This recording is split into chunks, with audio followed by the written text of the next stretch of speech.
March 24, 1944. 18,000 feet above Germany.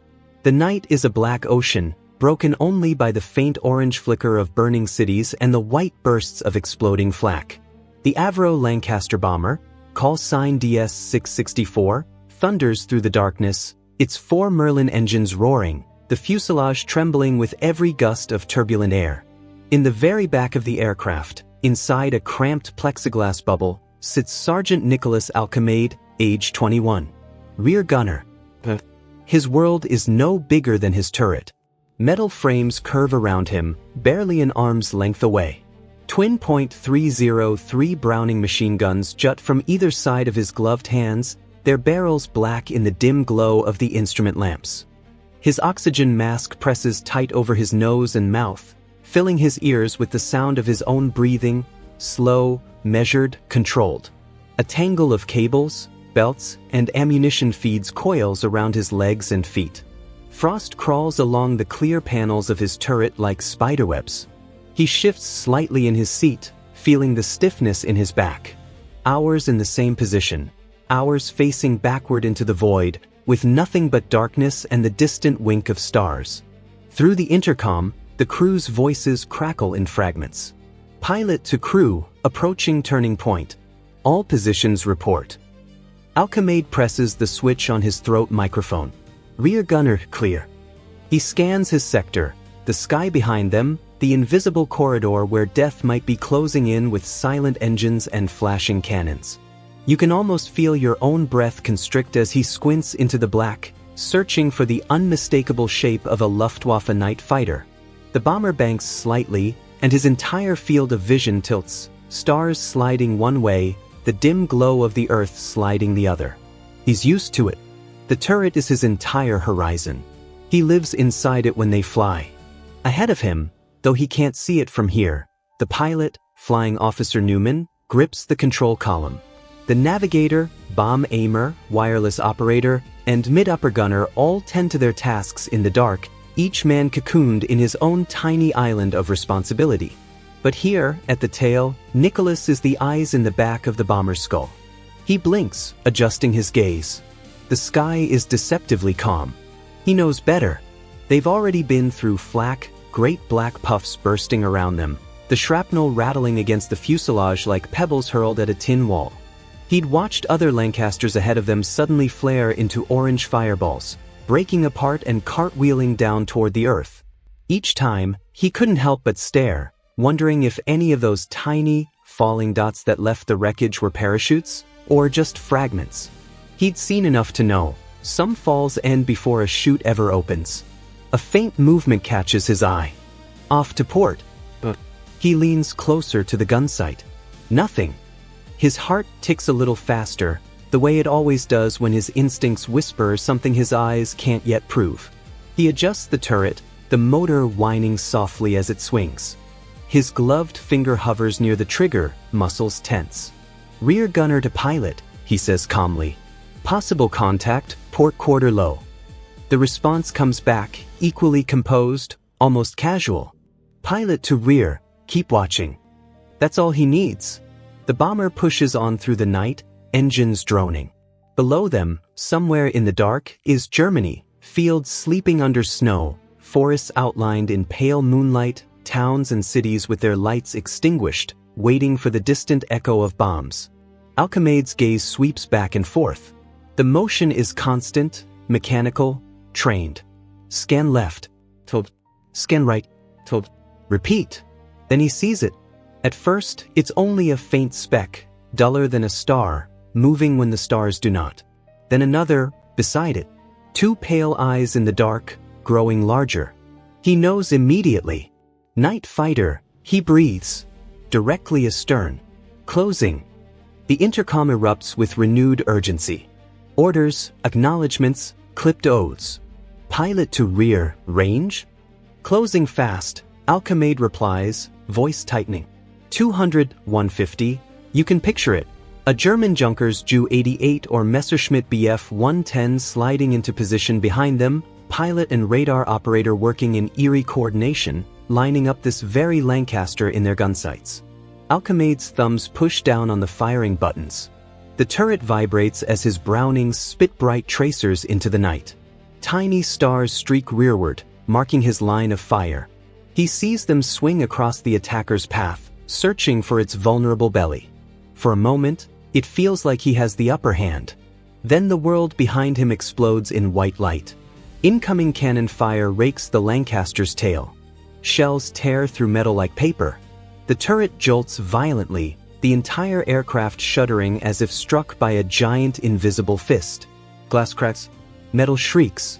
Something slams into his shoulder, punching the breath out of him in a hot, dull shock of pain. The intercom howls with overlapping voices. Port engine hit.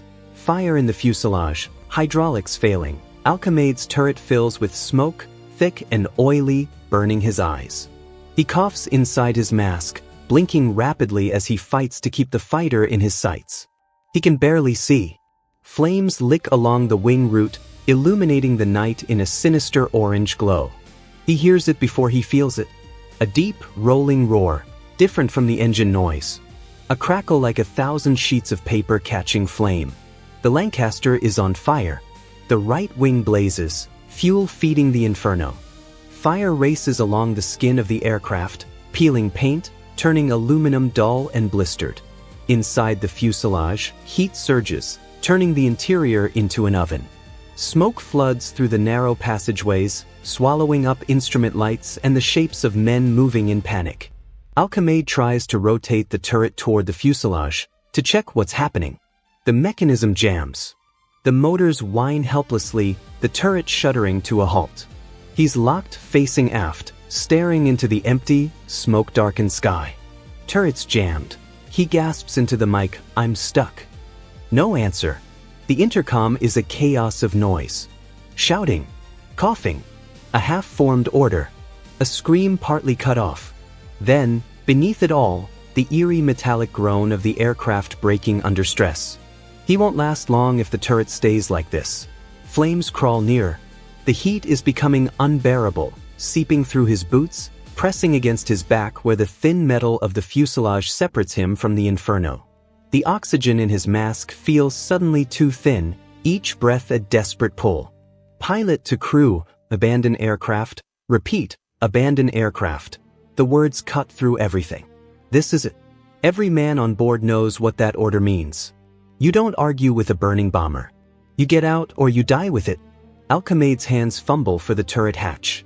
Normally, the rear gunner's escape is simple in theory, brutal in practice. Rotate the turret sideways, open the narrow door, clamber back into the fuselage, grab your parachute, fasten it, then jump through the nearest exit, if you can find one that isn't already an inferno. But his turret will not rotate. The control handles stutter uselessly in his grip, the motors grind and then fall silent. He is stuck facing the wrong way, trapped in a glass box at the far end of a burning aircraft, with no parachute on his back and fire advancing toward him with every passing second. He can't get into the fuselage. He can't reach his parachute. Smoke pours into the turret, thick and black, clawing at his lungs. His eyes water so badly he can barely see the cracked outlines of the world outside. Through the haze, he catches a glimpse of something tumbling past, an indistinct shape, maybe a door, maybe a man, spinning away into the night. The Lancaster lurches violently. The tail drops.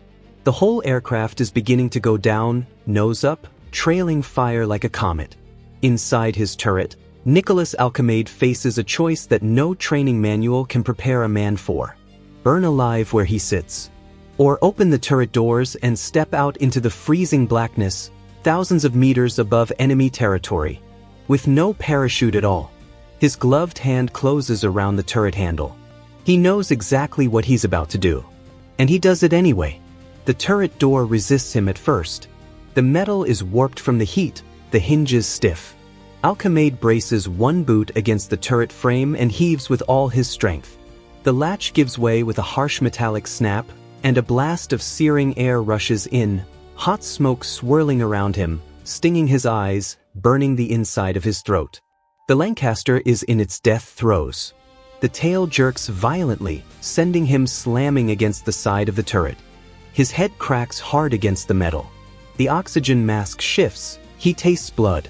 Somewhere ahead, the center section of the bomber is already an inferno, the flames roaring like a furnace fed by a gale.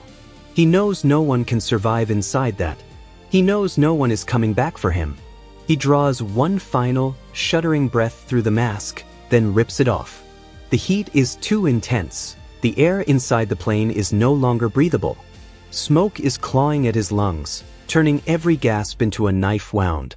His parachute, his only lifeline, is out of reach beyond the wall of fire. There is no more time. The turret is now half open to the night.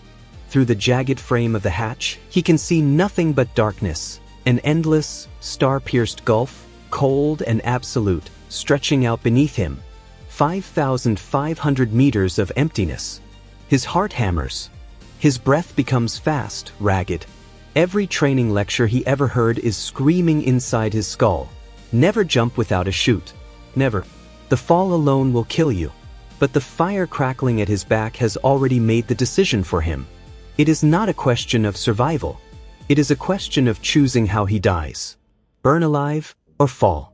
He swings one leg out into the freezing air. The slipstream slams into his body instantly, nearly ripping him from the turret. The shock of the cold steals his breath, turning sweat into ice on his collar. Below him, he sees the faint outline of the burning wing. Flames trail behind the Lancaster like a comet tail, licking along the fuselage, wrapping the bomber in orange light. He hears the pilot's final words, distant, distorted over the failing intercom.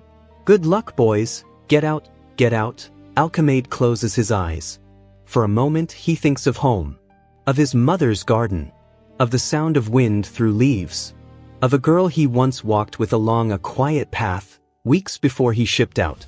He thinks of nothing else. He pushes himself free. The wind tears him away from the aircraft, flipping him end over end. The burning Lancaster recedes above him in an instant, shrinking rapidly, the flames dancing wildly as the bomber spirals into its fatal dive. For the first 3 seconds, he cannot think. He cannot breathe. He cannot even scream. The air howls past him in a deafening roar, turning his clothes into snapping flags. His body tumbles violently, sky, earth, the world a twisting blur. His limbs flail helplessly, his muscles instinctively trying to find stability that isn't there. Gravity has claimed him. The cold is absolute, piercing, brutal, searing his face like 1,000 needles. His eyes water from the force of the wind. Tears whip away instantly, leaving his vision streaked and blurred. He forces his arms out wide, spreading them like a man embracing the void. The tumbling slows. His fall stabilizes into a belly-down descent. The night sky stretches above him, impossibly calm, the stars watching silently as he plummets. Below him, the ground is a black expanse broken by faint, snow-covered fields and dark silhouettes of forest. He cannot make out individual trees yet, but he feels them coming, the earth rising toward him faster and faster. He knows the height. He knows the terminal velocity of a human body. He knows exactly what kind of impact will await him. He should be dead already in every practical sense. Yet his mind refuses to shut down. Instead, it sharpens, strangely calm, intensely aware. The fire on the Lancaster is now a distant flicker, vanishing behind him. The wind screams. His heartbeat steadies. He speaks aloud, not yelling, but speaking, because there is no one else left to hear him. So, this is it then. He feels weightless and impossibly heavy all at once. The cold burns through his uniform. His fingers ache. The air rushes against his ears in a constant roar, as if the sky itself is shouting. Minutes stretch into what feels like an eternity. He begins to discern shapes now, tree lines, snow drifts, the faint silver of moonlight on winter terrain. He is going to hit hard. He braces instinctively, though he knows from training that it won't matter. There is no proper landing position from 18,000 feet without a chute. There is only hope and the indifferent laws of physics. His vision sharpens on the ground rushing up to meet him. A forest. Tall pines. Deep snow. He clenches his jaw, every muscle tightening against the inevitable. And in that final moment, with the world racing up beneath him, Sergeant Nicholas Alkemade feels an unexpected sensation. Not fear. Acceptance. He hits the first branch like a hammer striking glass. Then another. And another. Each impact slows him, snapping wood, tearing fabric, shredding branches in violent explosions of needles and bark. The world becomes a chaotic blur of dark trunks and flying limbs. Cold, crushing, engulfing. Silence. He is no longer falling. He is lying on his back, half buried in a drift of soft, powdery snow, the broken tops of pine trees swaying gently above him. The night is eerily quiet. Alkemade blinks up at the stars, chest rising, breath shallow but steady. He is alive. He has survived the impossible. For a long moment, Alkemade cannot move. Not from pain, though pain pulses through him in deep, throbbing waves, but from disbelief. His ears ring softly. His breath puffs in white clouds above him. Snowflakes drift lazily onto his face, melting on his still warm skin. He is alive. The realization trickles in slowly, like water dripping into a bucket. It feels impossible, absurd, unreal. He flexes the fingers of his left hand. They move. He wiggles his toes. Still there. A laugh, hoarse, broken, escapes him before he can stop it. A sound caught somewhere between hysteria and astonishment. The sharp scent of pine floats around him, mingled with the faint, acrid ghost of smoke still clinging to his uniform. Above the treetops, a faint orange glow pulses in the sky. The Lancaster. What's left of it? He lifts his head slightly, wincing. A sharp pain stabs his back and ribs. Probably cracked. Maybe broken. Hard to tell. His helmet is half shattered, the chin straps snapped clean through. His flight suit is torn, covered in snow, resin, and shredded pine bark.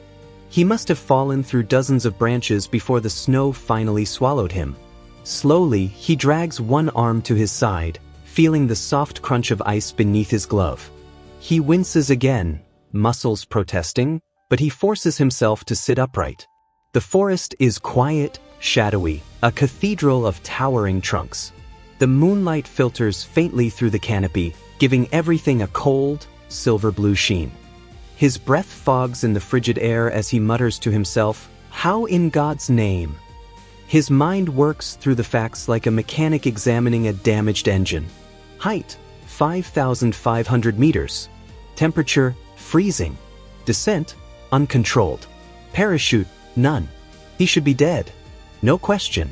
No debate. Yet the pines, tall, flexible, dense with branches, must have acted like a layered net. Each impact bleeding speed from his fall. The snow, deep and powdery from the late winter storm, had taken the rest. A perfect combination of chance and physics. Luck beyond comprehension.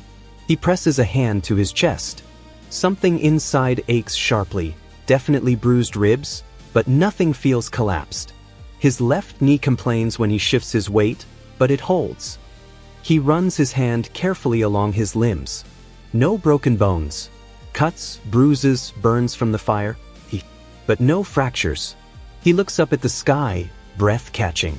The burning remains of DS-664 are just a faint smear of smoke now, drifting on the wind. He wonders, fearing the answer, if anyone else made it out. He doubts it. The fire had engulfed the fuselage too quickly. He had seen no chutes. Another cold shudder passes through him, but this time, it's emotional rather than physical. He bows his head for a moment, offering the kind of silent acknowledgement airmen give all too often. Then he forces himself to focus. He is deep in a German forest. He is injured. He is unarmed. And he is absolutely not alone in enemy territory. The wind sighs through the branches overhead, bending them gently. Somewhere in the darkness, a twig snaps. He freezes, listening, heart suddenly pounding. Another rustle. Low voices. German voices. Patrol. His blood chills in a different way now. He glances around, searching for anything he can use, a branch, a rock, but his body argues fiercely against movement. Escape is out of the question. The crunch of boots on snow grows louder. Lantern light flickers through the trees, casting shifting shadows over the forest floor. A German search party. Of course there would be one. A bomber going down this close to the ground would draw attention for miles. And with parachutes or wreckage scattered, troops would be sweeping the area. He pushes himself upright, leaning heavily against a tree trunk. Standing hurts. Breathing hurts. Everything hurts. But he forces himself to stay conscious, bracing against the cold that cuts at him now that the adrenaline is fading. The lantern glow grows brighter. 3 figures emerge from the trees, Wehrmacht soldiers in long greatcoats, rifles slung over their shoulders. Their boots crunch rhythmically in the snow. One carries a flashlight, its beam slicing through the darkness until it lands directly on Alkemade. The beam freezes. So, one of the soldiers barks, startled. Halt! Alkemade raises both hands slowly. He has no strength to resist. His arms tremble, not from fear, but exhaustion. The soldiers rush toward him, weapons drawn. Their expressions shift from aggression to bewilderment as they take in the sight of him. His shredded uniform, burned patches of cloth, helmet cracked, snow dusted from head to toe. One soldier kneels in front of him, speaking sharply in German. Alkemade doesn't understand the words, but he understands the tone. What happened to you? How did you get here? Alkemade swallows. I fell, he manages. One of the soldiers frowns. Fallschirm? Where is your parachute? Another lifts a lantern, scanning the ground. No parachute. Nothing remotely like one. Just broken branches, deep snow, and one utterly improbable RAF airman. Alkemade shakes his head slowly, voice cracking. No parachute. I didn't have one. The men stare at him. Then they exchange glances, first confused, then skeptical, then astonished. One taps his temple, muttering something about verrückt, crazy. But they help him anyway. 2 soldiers take him gently under the arms, lifting him to his feet. He grimaces, but manages to stay upright. The world spins slightly, but not enough to drop him. As they guide him through the forest, he hears one of them mumbling. Unglaublich, impossible. They lead him toward a narrow road where a small military truck waits, engine idling, exhaust pluming into the cold air. As they help him climb into the back, one soldier looks at him again, really looks, and shakes his head in disbelief. You should be dead, the man says in halting English. Alkemade, exhausted beyond measure, nods. I know. The truck rumbles to life, carrying him deeper into the night, toward captivity, interrogation, and a truth no one will believe. Not at first. But the evidence will speak for itself. And his fall, his impossible survival, will become legend. The truck jolts along a narrow forest road, its tires crunching over ice and frozen dirt. Alkemade grips the wooden sideboards to steady himself, each bump sending a sharp ache through his bruised ribs. His breath steams in the cold air as the wind whistles through gaps in the canvas cover. The soldiers ride in tense silence.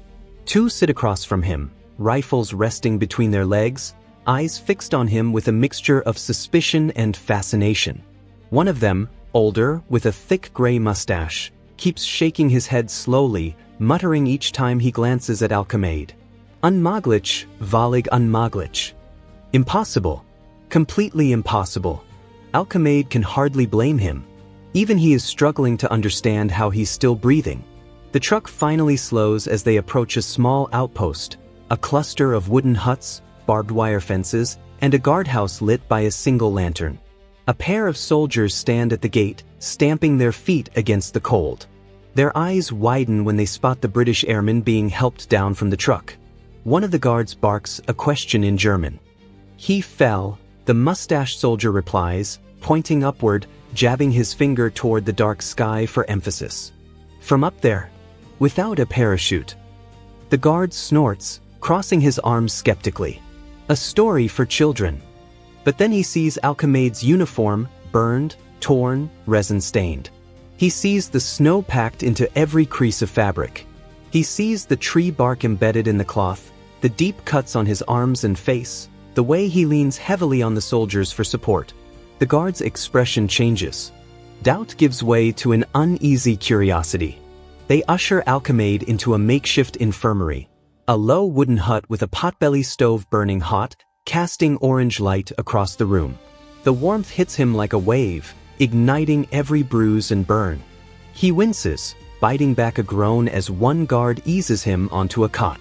A German medic enters, a young man in a white coat, hair slicked back, steel-rimmed glasses reflecting the lamplight. He approaches with a clipboard, eyebrow raised. "You are English?" the medic asks in precise, clipped English. "RAF," Alkemade replies, voice rough. The medic looks him over slowly. His gaze lingers on the torn uniform, the burns on his neck, the deep scratches across his arms, and the bruising already blooming beneath his skin. "Where is your parachute?" he asks. "I didn't have one." The medic stops writing. He looks up. "You jumped without a parachute?" "No," Alkemade says. "I fell without one." The medic stares blankly, unable to process the words. His eyes flick to the guards, who nod earnestly, each confirming the story with gestures mimicking a man plummeting through the air. The medic sets the clipboard aside. He steps close, examining Alkemade with bewildered focus, checking reflexes, pupils, limb movement. He presses gently along the ribs, listens to the heartbeat, inspects the burns. Finally, he steps back and exhales. "You should be dead." Alkemade manages a faint smile.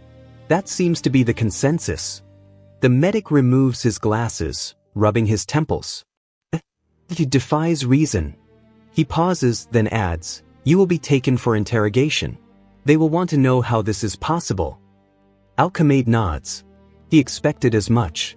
As the medic steps out, a pair of officers enter, a lieutenant and a major, both wearing well-tailored gray uniforms.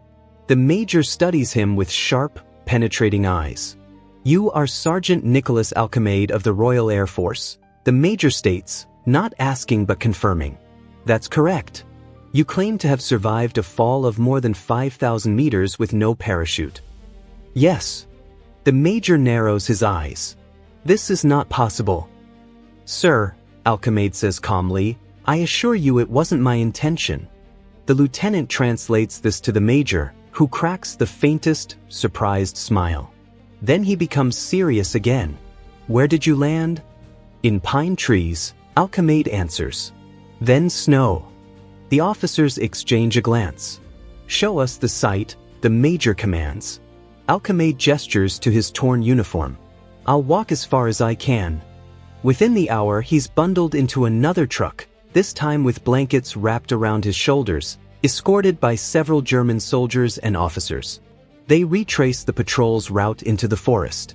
Lanterns swing in the darkness as they reach the crash zone. The air smells of smoke and burnt metal. In the distance, the shattered wreckage of the Lancaster still smolders, twisted fuselage, scorched wings, scattered debris marking the final path of its descent. The soldiers guide him deeper into the woods until the pines grow thick overhead. "Here," one says, "here." They stop. All around them, broken branches litter the ground, fresh splits, sap still wet, snapped limbs pointing downward like arrows marking the path of his fall. The soldiers shine lanterns upward. Branch after branch is splintered, dozens of them, descending in a straight vertical line. The major steps beneath the broken canopy, staring upward with his mouth slightly open. Then he steps toward the snowbank where Alkemade landed. There, half melted by lantern heat but still visibly shaped, is the shallow depression in the snow where the airman's body struck. The major turns slowly toward Alkemade. There is no disbelief now. Only astonishment. Only respect. "You truly fell," the major murmurs. "And lived." Alkemade nods softly, leaning on a tree trunk to stay upright. Word spreads quickly among the German soldiers. Murmurs ripple through the ranks. Some cross themselves, others shake their heads. A few stare at Alkemade as if he's a ghost. By the time they bring him back to the outpost, the extraordinary truth has already begun to circulate like wildfire. The British airman who fell from the sky without a parachute and lived.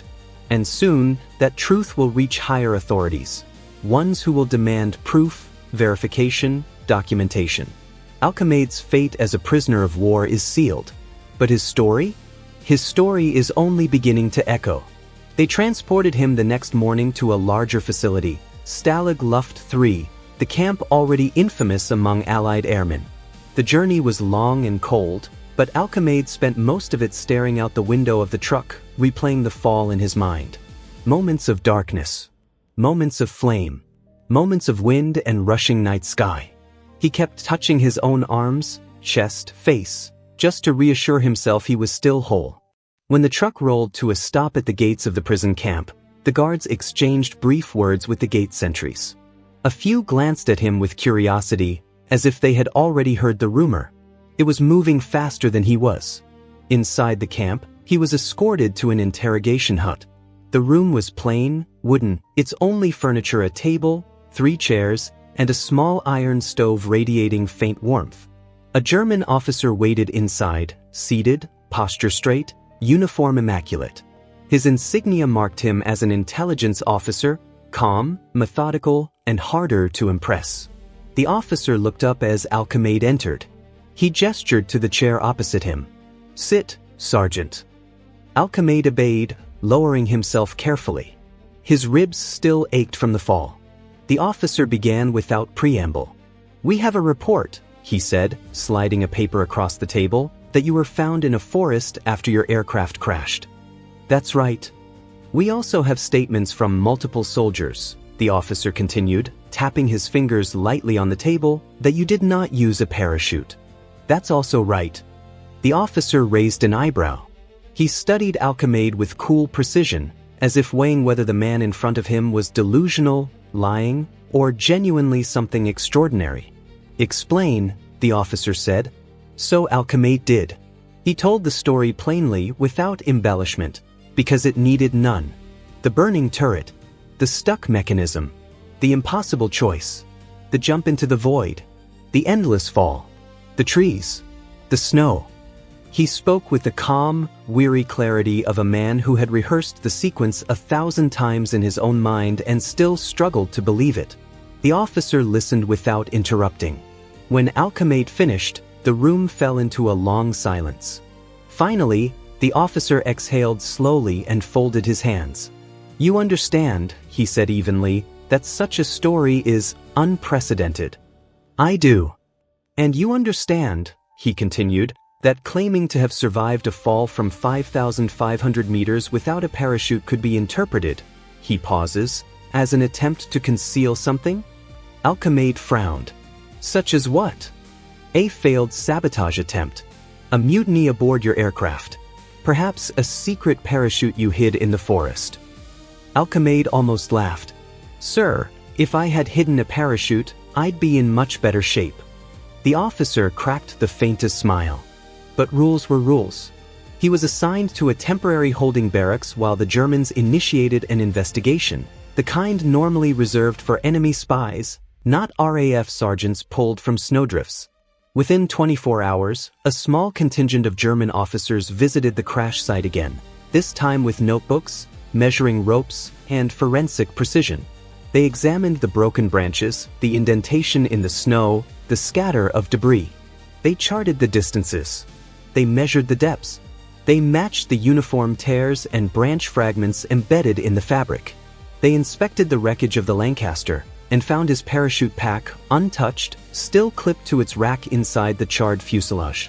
There was no doubt, no possibility of deception. Sergeant Nicholas Alkemade had fallen without a parachute. And he had lived. When the officers returned to the camp, their report caused a storm of activity. People moving quickly, papers shuffling, messengers rushing between offices. One morning, Alkemade was summoned again to the interrogation hut. This time, when he entered, the officer stood. In fact, he snapped crisply to attention. "Sergeant Alkemade," he said in a clear, formal tone, "on behalf of the Luftwaffe and the German High Command, we acknowledge the truth of your account." Alkemade blinked, stunned. "We have verified your fall," the officer continued. "Our findings confirm that no parachute was deployed. Your survival is," he chooses his words carefully, "miraculous." He extended a document toward Alkemade. A certificate, stamped with official seals, testifying, ironically, by the enemy, that Nicholas Alkemade had survived the impossible. "We are soldiers," the officer said quietly. "We respect courage, even when it belongs to an enemy." For a moment, there was a strange silence in the room, something solemn, something human piercing through the hard walls of war. And then, almost as an afterthought, the officer added, "You will be treated fairly as a prisoner of war. Any man who survives such a fall," he gives a slight, dry smile, "deserves at least that much." Alkemade left the interrogation hut holding the certificate in his trembling hands. Other prisoners saw it, news spreading among the Allied ranks almost as fast as it had among the Germans. The man who fell from the sky. The man who defied every rule of physics. The man even the enemy declared impossible. From that day on, whenever a new prisoner arrived, they'd ask the same thing. Is the story true? The one about the rear gunner, who fell without a chute? Alkemade would just shrug, rub his bruised ribs, and offer the same quiet answer. Yes, it's true. War would continue. Months would pass. He would endure captivity, liberation, and return home to England. But the night over Germany, the flaming bomber, the free fall from the heavens, and the forest that caught him like a miracle, would remain etched in history, not as legend, but as fact. The story of the pilot who fell 18,000 feet without a parachute and walked away